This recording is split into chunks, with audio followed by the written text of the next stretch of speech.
এই প্রথমবার কলকাতায় খুলে গেছে অথেন্টিক বাংলাদেশি রেস্টুরেন্ট। আমরা যারা বাঙাল বাড়িতে জন্মেছি, ছোট থেকে যেসব খাবারের নাম শুনে বড় হয়েছি, তারই স্বাদ পেতে সেদিন চলে গেছিলাম হিমুর হেসেলে। আর এই রেস্টুরেন্টটা সাউথ কলকাতার পাটুলি ফ্লোটিং মার্কেটের একদম কাছেই লোকেটেড। আমি গুগল ম্যাপের লোকেশনটা ডেসক্রিপশনে দিয়ে দেব। আর এখানের ডেকোরেশনটা তো জাস্ট অসাধারণ ছিল, পুরো বাঙালিয়ানায় ভরা।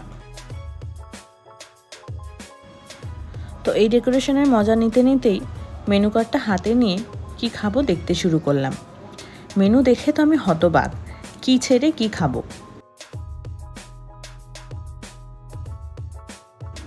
তো প্রথমে অর্ডার করে নিয়েছিলাম ওদের সবচেয়ে স্পেশাল ডিশ চিকেন জালি কাবাব, যেটা ভীষণই সুন্দর খেতে। এরপর আস্তে আস্তে এলো মোরগ পোলাও, যেটা ওদের সিগনেচার ডিশ। এটা কিন্তু মাস্ট ট্রাই।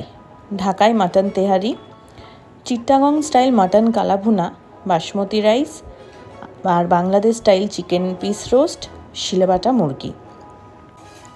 আর গরম গরম ভাতে শিলেবাটা মুরগি যেন স্বর্গ।